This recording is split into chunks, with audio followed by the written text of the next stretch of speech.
السلام عليكم ورحمه الله تعالى وبركاته. اهلا وسهلا الناس معايا في فيديو جديد على القناه ديالي. نتمنى تكونوا كلكم بخير وعلى خير. اليوم كيف ما تلاحظوا جبت لكم واحد الحلوه سهله بالشوكولات، تتجي زوينه بزاف، غادي تنفعكم مع الدخول المدرسي للوليدات. الصراحه تتجي رائعه وهشيشه ومعلكه وبمقادير جد متوفره في كاع البيوت، الحمد لله والشكر لله. المهم البنات، هنا تناخذوا واحد القصيعه او الاناء، تنديروا فيه بيضه واحده، كاس لاروب ديال السكر سنيده، وواحد ساشيه ديال الفاني.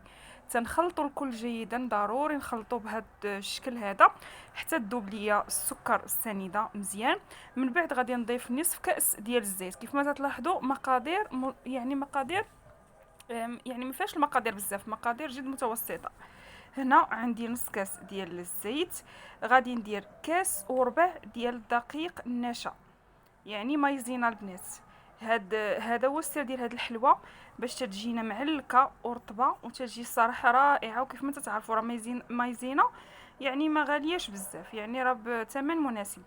هنا غادي نضيف 2 معالق ديال الكاكاو، او من الاحسن 2 ساشيات ديال الكاكاو المر، يكون نوعيه ممتازه باش تجينا الحلوه معلكه وتجينا بنينه حتى بالشكلاط تجي زوينه. المهم هنا انا درت 2 ساشيات ديال الكاكاو، يعني 2 معالق كبار.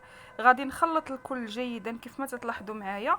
بالنسبه للخميره الكيماويه غادي ندير ساشيه ونصف، يعني غندير واحد ساشيه ونصف فقط ديال الخميره، وغادي نضيف الدقيق تدريجيا حتى تجمع ليا الخليط ويكون الخليط متجانس على هذا الشكل. صافي، هاد القضيه يعني اختياريه بانك ترشي شويه ديال حبيبات الشوكولا، ومن الاحسن ديرهم حتى الاخير لان الجو سخون بزاف، الا درتيهم في الاول غادي يذوبوا لك. صافي يعني، وهنا تنجرب الحلوه ديالي واش صافي تتجمع ليا، باش غادي نديرها في الطاوه ديال الفرن وندخلها للفرن. هنا الطاوه ديال الفرن ضروري تكونوا مفرشين لها الورق ديال الزبده او دهنينها بشويه ديال الزيت. الفران يكون تشعلوه من قبل يسخن على نار مهيله، لان غنديروها من تحت حتى تشقق. كيف ما تلاحظوا معايا غادي نديرها من تحت الفران العافيه من فوق الحلوه حتى تشقق ليا شويه، عاد غادي نشعل عليها الفوق وطيب ليا. تطيب دغيا دغيا البنات، لان فيها النشا الوسط، والصراحه تتجي معلكه وتتجي بنينه بزاف. انا المهم عجبت لي الوليدات ديالي، تجي زوينه. يعني نقدروا نديروا لهم هاد الحليوه بحال هكا ونصيفطوها معاهم المدرسه احسن من نبقاو نشرو البيموات. وهذا هو الشكل النهائي ديالها. نتمنى تعجبكم البنات هاد الحليوه، راه تجي زوينه بزاف ورائعه وتتجي معلكه من الوسط، واكثر ملي تتلاقي مع دوك الحبيبات ديال الشوكولا يعني راه تتجي فنه. حسن ما تبقاي تشري هذوك البيموات بدرهم ولا 2 دراهم تعطيهم للوليدات ديالك تيضروهم في الكرش ديالهم، يعني راه لهم اضرار عده. تصاوبي لهم هاد الحليوه بحال هكا، راه تقدر دير لك واحد 3 ايام الا كانوا عندك تبارك الله 2 وليدات ولا 3.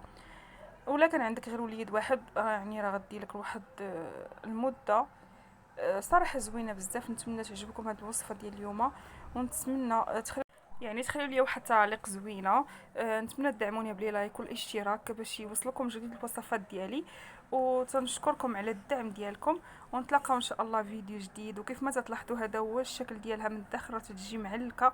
غير جربوها البنات وردوا عليا الخبر، ونتمنى يعجبكم هذا الفيديو. يلا بسلام عليكم، نتلاقاو ان شاء الله فيديو جديد ان شاء الله. مع السلامه.